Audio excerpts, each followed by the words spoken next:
મોટા નેતા ન આવવા પાછળનું કારણ એમના ઉદ્યોગ ધંધા અને જે કંઈ એની મિલકતો હોય એ મિલકતોની હા ગેરકાનૂની ધંધા કરવા વાળા ઘણા બધા છે. આ ઘણા બધા છે જે નથી એ લોકો દબાયેલા છે. દબાયેલા એટલા માટે છે કે એને ખબર છે કે ભાઈ આપણે અહીંથી મિલકત વેચવી હોય, એને કોઈ પ્રોડક્ટ કરવી હોય તો પ્રોડક્ટ કરવી હોય આનાથી વિરુદ્ધ જઈને ના થઈ શકે.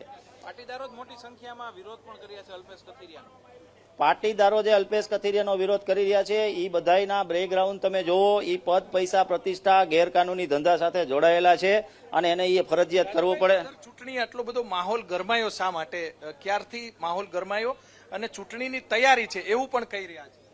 કોઈ ચૂંટણીની અહીંયા તૈયારી નથી. માહોલ ગરમાવા પાછળનું ખાસ કારણ એ છે કે આ બાપ દીકરા બેયને કાયમીને માટે ભય રહે છે કે અહીંયા કોઈ વિકલ્પ ઉત્પન્ન થાય, અહીંયા કોઈ એવી વ્યવસ્થા જે અમારી છે એને કોઈ તોડવા વાળું ઊભું થાય, એટલે વારંવાર આવા કરી અને લલકારતા પડકારતા હોય છે. પણ આ વખતે એને ખોટી જગ્યાએ હાથ નાખ્યો છે.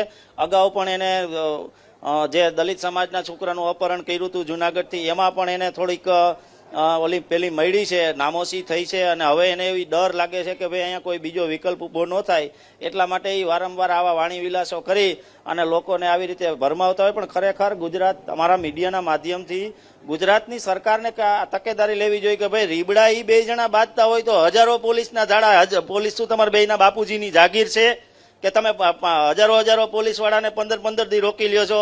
અત્યારે અહીંયા કે અલ્પેશ કથિરિયા આવે છે, હું AK-47 લઈને આવે છે, એ અહીંયા આવે છે, ગોંડલની વ્યવસ્થા તમે પડકારી છે એટલે એને કેવા આવે છે કોઈ કાયરતાના મોતે મરવા ન માગતો હોય એની જગ્યાએ પોતે એને એવું કીધું છે કે ભાઈ માનું ધાવણ થયું હોય તો આવી જાય. તો ભાઈ આવ્યા, તમને મીડિયાને કોઈ એમ કહે કે ભાઈ તમે અહીંયા ગોંડલનું કવરેજ લેવા આવો, તમારે માનું ધાવણ થયું હોય તમે આવી જાવ કે ન આવી જાવ? તો એવી જ રીતે એ જાહેર જીવનનો માણસ છે, શું કામ ન આવે ભાઈ? એ આવ્યો છે, અહીંયા આવશે, ઘૂસશે, વિરોધ જેને કરવો હોય કરે, પ્રદર્શન કરવા હોય એ પણ કરે.